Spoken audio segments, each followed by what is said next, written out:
সন্তান নেয়ার জন্য সহবাসের নিয়মগুলো কি কি? কোন অবস্থানে সহবাস করতে হবে?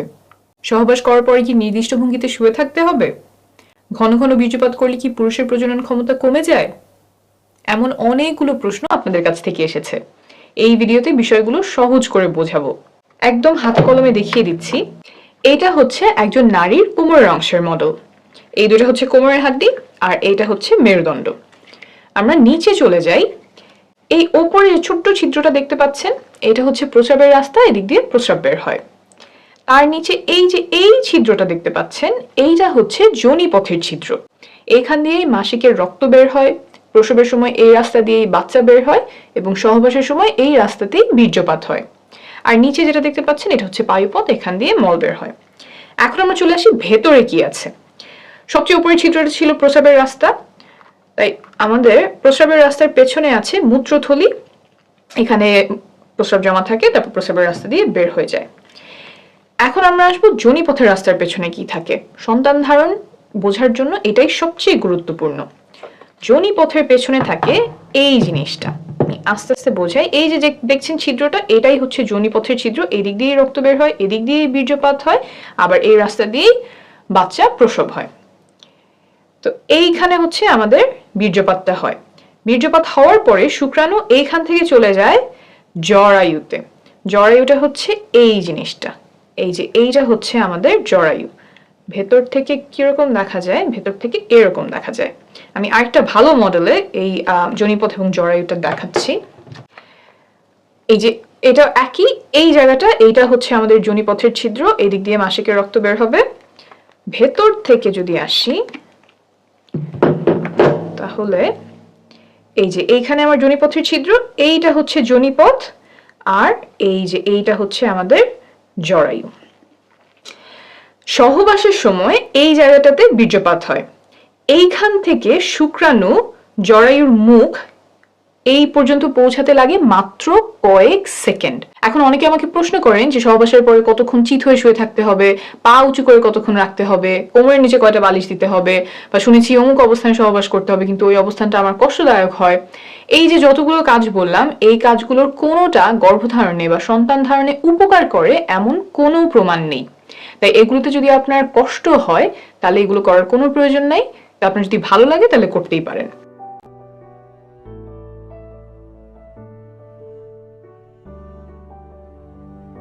তবে একটা কাজ আছে যেটা করলে গর্ভধারণে বা সন্তান ধারণে অনেক উপকার হয়, এটা প্রমাণিত।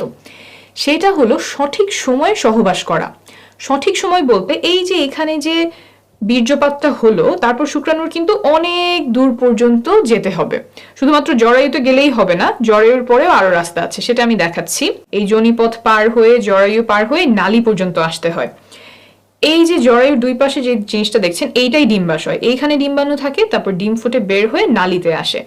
এইখানে এসে ডিম্বাণু শুক্রাণুর সাথে মিলিত হয়। অর্থাৎ শুক্রাণুর যে লম্বা পথ, যোনিপথ, তারপর জরায়ু, তারপর নালীতে আসা, এই লম্বা যাত্রায় তাকে অনেক কিছু সাহায্য করে। যোনিপথের যে স্রাব আছে, জরায়ুর যে স্রাব আছে, তারপর সংকোচন প্রসারণ, এই সব মিলে শুক্রাণুর পথটাকে সুগম করে। কিন্তু এই সুগম করার কাজ সে মাসের একটা নির্দিষ্ট সময়েই করে, যেটাকে আমরা বলি ফার্টাইল টাইম। অন্য সময়গুলোতে এই স্রাবগুলো শুক্রাণুর জন্য সহায়ক না, দরজাগুলো বন্ধ করে দেয় যাতে শুক্রাণু জায়গা মতো পৌঁছাতে পারে না। তাই এই ফার্টাইল টাইম বা সঠিক সময়, সহবাসের সঠিক সময় জানাটা খুব গুরুত্বপূর্ণ। কিছু লক্ষণ আছে যা দেখে এই সময়টা খুব ভালোভাবে চিনতে পারা যায়। এটা নিয়ে আমি আলাদা একটা ভিডিও করেছি, আপনারা চাইলে দেখে নিতে পারেন। এখন আসি এমন একটা বিষয়ে যাতে সন্তান ধারণের ক্ষমতা কমে যাওয়ার সম্ভাবনা আছে। সহবাসের সময় অনেকে পিচ্ছিল করার জন্য মুখের থুতু ব্যবহার করেন, আবার কেউ কেউ লুব্রিকেন্ট ব্যবহার করেন।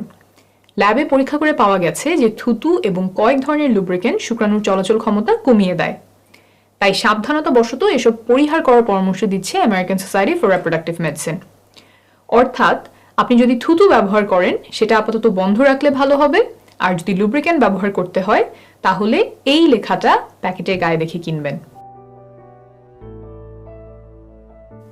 এসব ব্যবহার করলে যে গর্ভধারণের সম্ভাবনা বেড়ে যাবে তা কিন্তু নয়, বরং প্রয়োজন হলে ব্যবহার করতে পারেন। এখন বলি, ঘন ঘন বীর্যপাত করলে পুরুষের প্রজনন ক্ষমতা কমে যায় কিনা, সন্তান ধারণের জন্য কত ঘন ঘন সহবাস করার প্রয়োজন। একটা গবেষণায় দেখা গেছে যে প্রতিদিন সহবাস করলে সফল হওয়ার সম্ভাবনা সবচেয়ে বেশি থাকে, 37%। একদিন পর পর সহবাস করলেও সফলতার সম্ভাবনা কাছাকাছি থাকে 33%। কিন্তু যদি সপ্তাহে একবার সহবাস করা হয় তখন সম্ভাবনা নেমে আসে মাত্র 15%। অর্থাৎ ঘন ঘন সহবাসে সফলতার সম্ভাবনা বাড়ে। প্রতিদিন বা একদিন পর পর চেষ্টা করলে সর্বোচ্চ সম্ভাবনা থাকে। অনেকের একটা ভুল ধারণা আছে যে ঘন ঘন বীর্যপাত করলে পুরুষের প্রজনন ক্ষমতা কমে যায়। অনেকদিন পর পর বীর্যপাত করলে বীর্য ঘন মনে হয়, সেখান থেকে এই ধারণা তৈরি হতে পারে। তবে প্রায় 10,000 বীর্যের স্যাম্পল নিয়ে করা একটা বড় গবেষণায় দেখা গেছে যে প্রতিদিন বীর্যপাতেও শুক্রাণুর সংখ্যা স্বাভাবিক থাকে। আমি নিচে রেফারেন্স দিয়ে দিব, আপনি নিজেই চেক করে নিতে পারবেন। মোট কথা, প্রতিদিন বা একদিন পর পর চেষ্টা করলে সর্বোচ্চ সম্ভাবনা থাকে। আর যদি ফার্টাইল উইন্ডো বা গর্ভধারণের সবচেয়ে সম্ভাবনাময় সময়টা খুঁজে বের করে তখন ঘন ঘন চেষ্টা করা যায় তাহলে আরো ভালো। তবে সবার পক্ষে সব শিডিউল মেনে চেষ্টা করা সম্ভব নয়, অনেকের জন্য সেটা উপযুক্তও হবে না। আপনি নির্ভরযোগ্য তথ্যগুলো জেনে রাখলেন, তারপর আপনার পরিস্থিতি অনুযায়ী যেটা ভালো হয় আপনি সেভাবেই সিদ্ধান্ত নেবেন। আপনি যখন বাচ্চা নেওয়ার চেষ্টা করছেন তখন মা ও শিশু সুস্বাস্থ্যের জন্য কিছু নিয়ম মানা আবশ্যক, যেমন ফলিক অ্যাসিড খাওয়া, যাতে করে বাচ্চার ব্রেইন আর মেরুদণ্ডে জন্মগত ত্রুটি হওয়ার ঝুঁকি কমে যায়। এসব আমি আরেকটা ভিডিওতে সহজে বুঝিয়েছি, প্রয়োজন হলে সেই ভিডিওটি দেখে নেবেন। ভালো থাকবেন, সুস্থ থাকবেন।